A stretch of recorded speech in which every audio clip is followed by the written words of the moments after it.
guys, welcome back. Today we're going to be playing some more I Love You, Colonel Sanders, a finger-licking good dating simulator.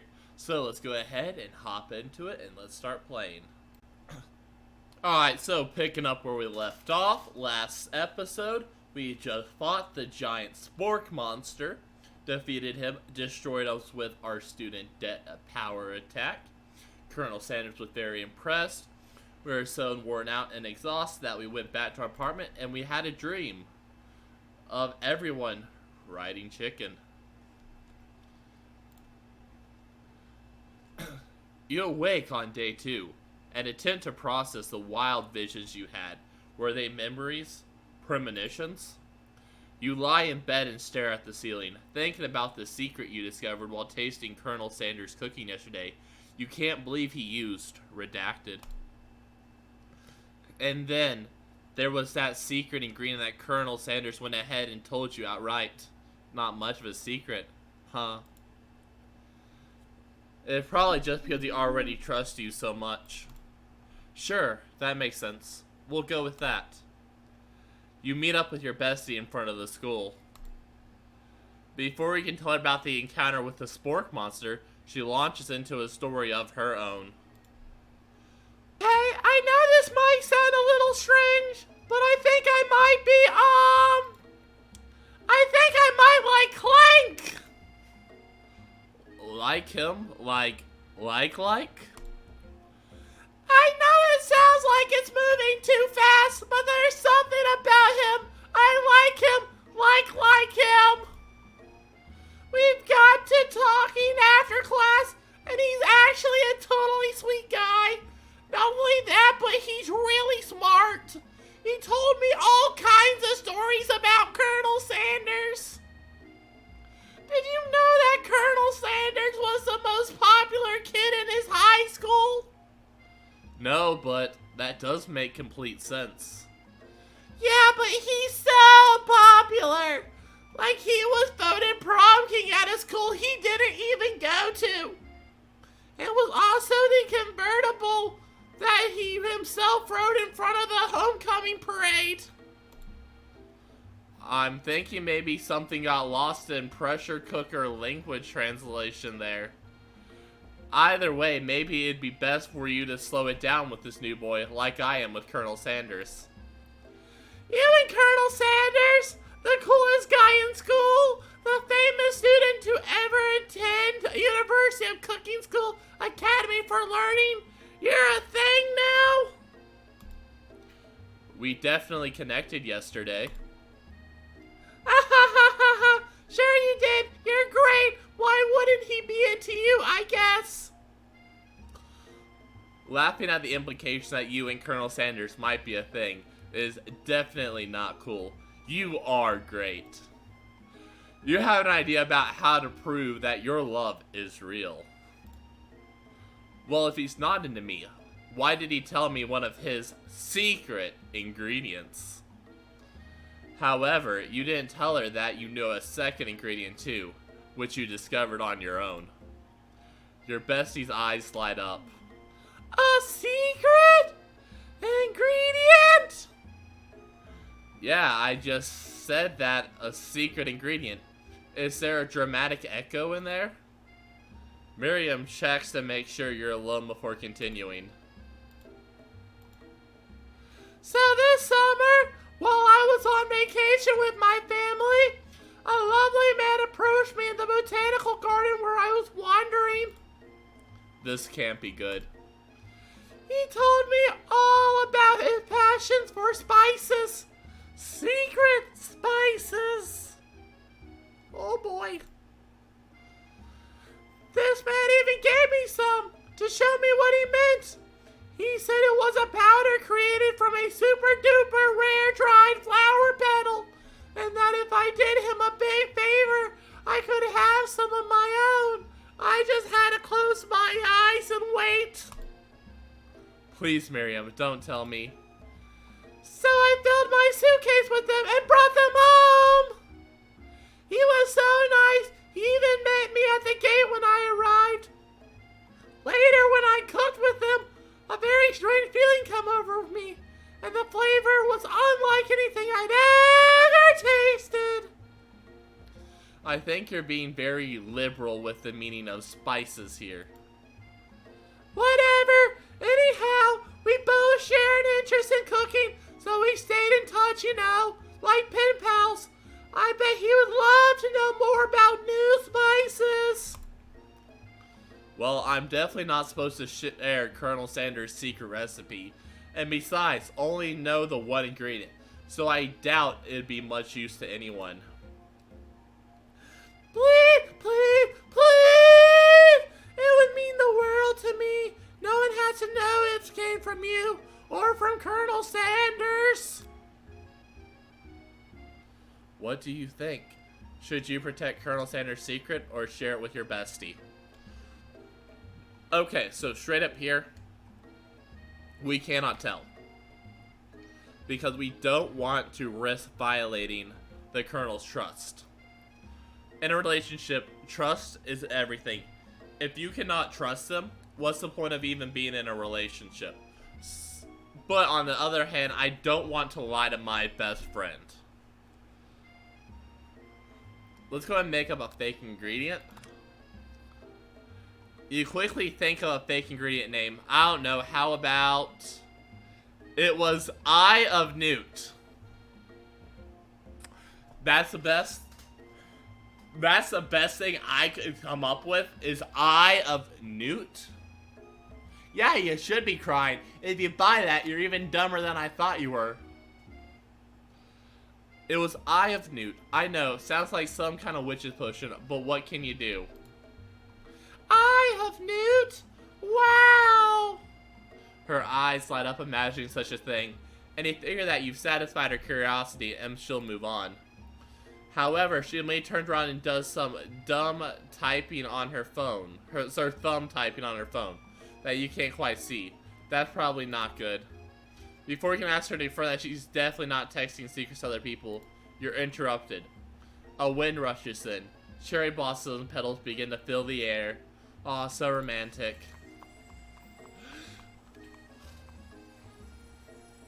He's on a horse. Good thing I'm absolutely terrified of horses.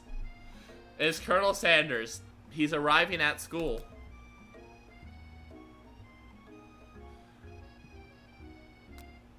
Let's run to him. You decide that the best way to show Miriam how serious you and Colonel Sanders are would be to run to him. Surely, he'll sweep you up on the back of his stallion, and you'll ride away together. That'll show her good. Oh, Colonel, my Colonel! However, your sudden movement surprised the horse. It rears up, kicking you directly in the face. And that, my children, is why I'm afraid of horses. The force of the blow completely knocks you out cold. In the darkness, you see a vision. Oh, my cock! I'm here to deliver you a message. Not this guy. It is important that you remember this exactly as I say it. If you forget, the world could end, so you know it's serious. I have been trapped in a realm beyond, but a great prophecy relies on my return. Only you can save me. All you need to do is repeat my name 3 times. Well, we're in trouble because no one remembers your name. Not a single one. And that name is... Before you can continue, you suddenly will wake. Ah, jeez. You'll wait to find Colonel Sanders tending to you. I totally read that in the wrong voice from last episode. But who really cares? He's dead. He roused you back to life with a satchel of secret spices. Or is that just his naturally seasoned musk?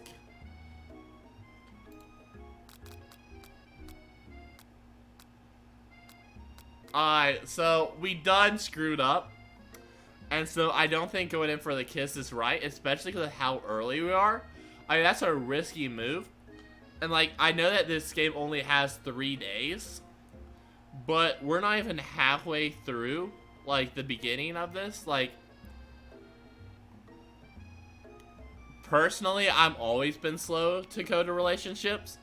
And so I'm hesitant to go in for the kiss. And I mean, besides, we did screw up and his horse kicked us in the head. So let's just go with the joke.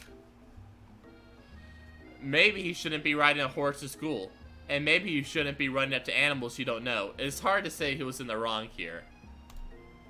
But one thing is for sure, that Colonel Sanders is pretty dreamy. That horse has beautiful shoes. I could really feel how smooth and sturdy they were when they were passing into my face. That's nice to hear. No one truly appreciates good craftsmanship anymore. And with that, Colonel Sanders disappears into the school, leaving you and Miriam to follow. When you enter the classroom, you can see your two rivals, Ashley and Van Van, are doing something really bad. By the way they're hiding, you know it must be really bad. Or, you know, they could just be having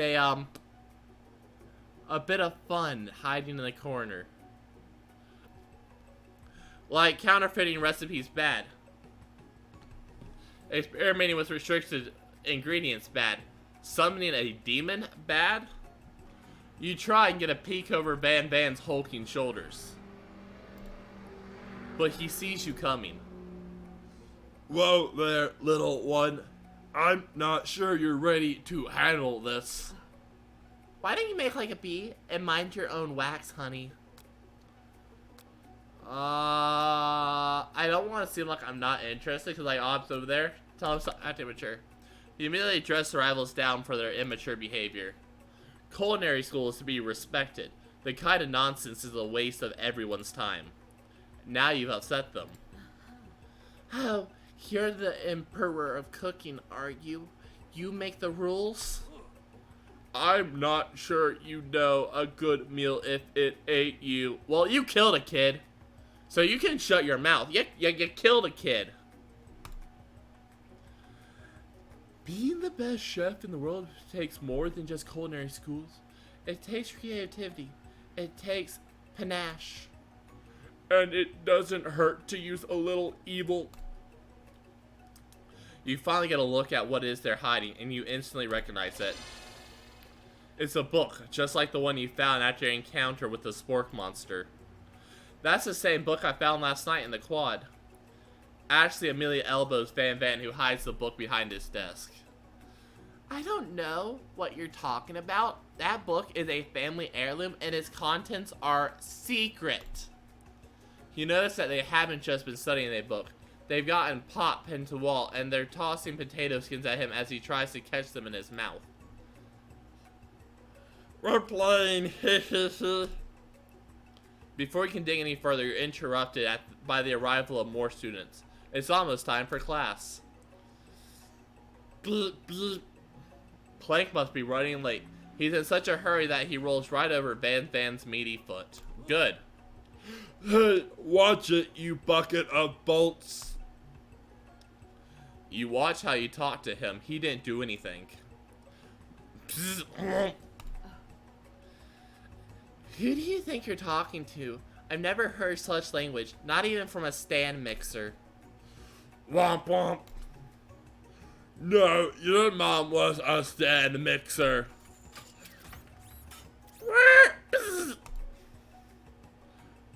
Van Van jumps to attack Clank, but Clank shocks Van Van, sending him flying across the room. Good. Good. Turd deserved it. Protect me, Colonel Sanders. These Cravesmen are about to come to blows. I think it must be over me, but I'm not interested in either of them. Ashley's tones has completely changed in an instant. She bats her eyelashes at Colonel Sanders. Surely he must know that this is a ruse, right? Gentlemen, get a hold of yourselves. Save it for the arena, at least. Or don't. Honestly, what do I care? I've got lofty career aspirations to focus on. Maybe I can help you with your business plan. Just then, Sprinkles arrives to signal the true start of the class day. He's painting, which doesn't seem that abnormal. He's a professor. He's panting, which doesn't seem that abnormal. He's a professor, but he's also a dog. Students, please take your seats. I apologize for my late arrival. I spent the morning chasing a car all around town. and my tiny legs are very, very tired. But I'm here now, and I hope you're ready to learn. You try to give Sprinkles a pat on the head, but he snarls at you. Sorry. I get a little worked up if people try and pet me before I've had my morning coffee. Let that be a lesson to you. Sprinkle stops in his tracks, sniffs the air around you. Something has him in a trance.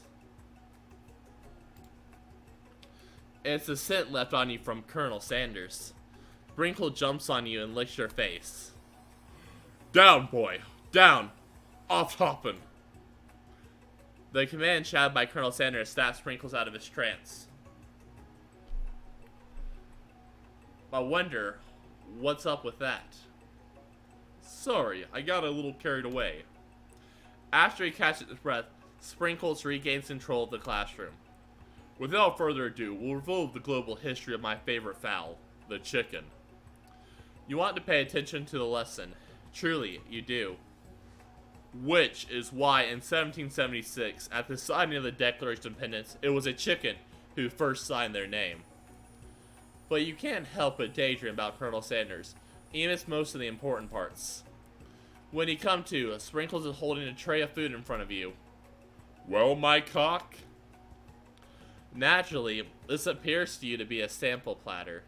Which item do you want to sample? A glass of water, a shimmering pepper, or a dog biscuit?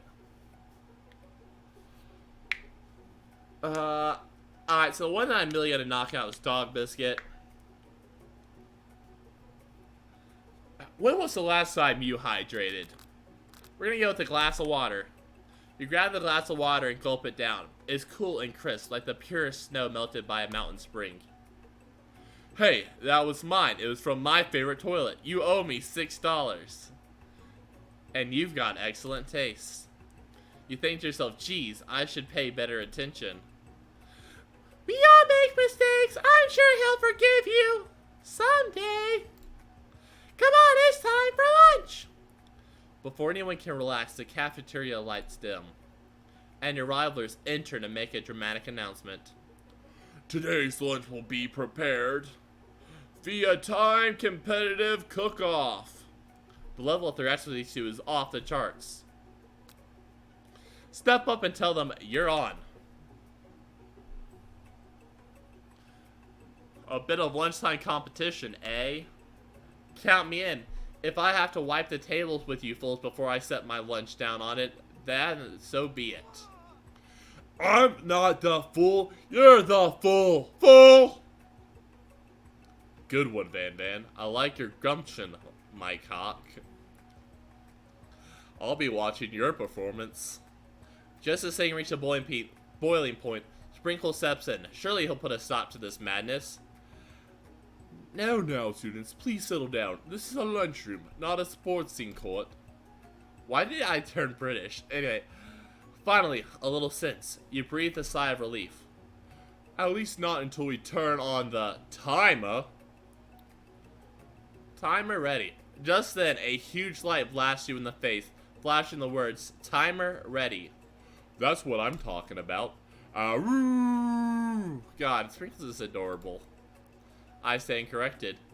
The hard way builds solidly a foundation of confidence that cannot be swept away. And that's an original quote by me. In case anyone was wondering, I hope it message lifts you to victory. Like a diamond, I was formed under pressure, and now's my chance to shine. I will defeat you myself. You had, music getting spicy. You had a chicken, and you made mashed potatoes and gravy on day one, and you're feeling like you can really impress him again here. It's time to boil some water for the potatoes. Think fast, as the time runs down, you're forced to pick randomly. What temperature does water boil at?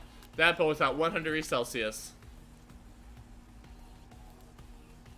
Winner gets to rub my furry belly? Let that be an enticing offer motivates you? I want to pet him! You're going to need to season this chicken before you cook it. You don't know Colonel Sanders' recipe exactly, but you have an idea. How many herbs and spices did you use? 11. That's right, you might not know all of his ingredients yet, but at least you're headed in the right direction. Sprinkles, tail wagging intensifies. Now that you've got some basic steps going, it's time to elevate your craft. What state of mind offers the most flavor? Trust.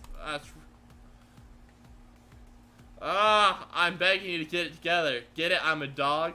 It's never the wrong time to make some dog jokes. Next question. Your classmates are rooting for you, but Ashley is simply stronger and faster than you. You better pick up the pace if you want to survive.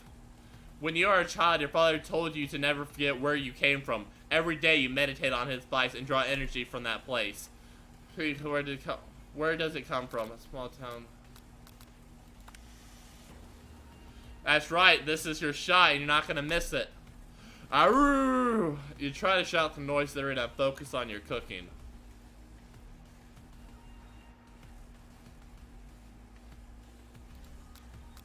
What is the sound of success? Sizzling. What? Don't make me this right. Oh, that! What is these questions? Next question. You know, this girl says in the corner of your eye, I believe in you, my cock. He's actually cheering you on, which would be awesome, except knowing he's watching you makes you totally forget what you're doing. All you can think about is Colonel Sanders. How many people agree would take to fill a traditional Victorian bathing tub? Grr. I don't know what's going on. You're sitting on the only one to start cooking. What do you take? What a hunk. I don't know what's going on anymore. I know, right? You know what? Shouldn't you be focused on the challenge or falling behind?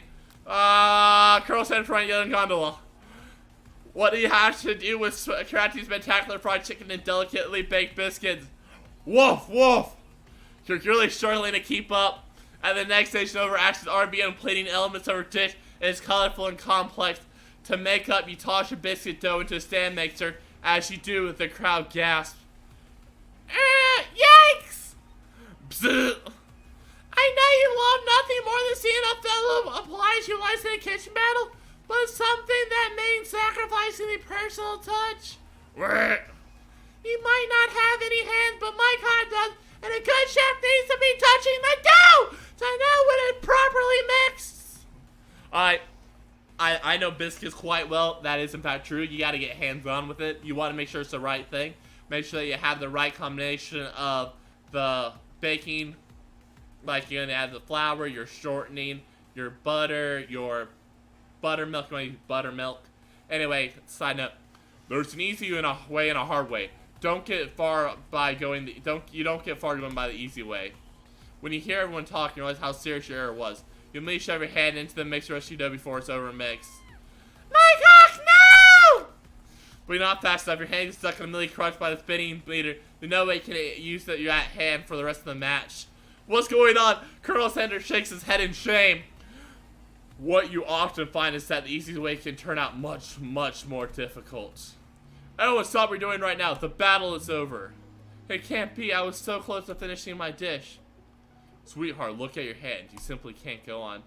Ah, that's too bad. And here I am with a completed dish, ready to serve. Surely that makes me the winner by default. No, it wouldn't be fair to compare the two, on account of my cock's injury. You see Shekels begin to lick his doggy chops as he locks onto the dish. But I suppose you should at least tell us what you prepared.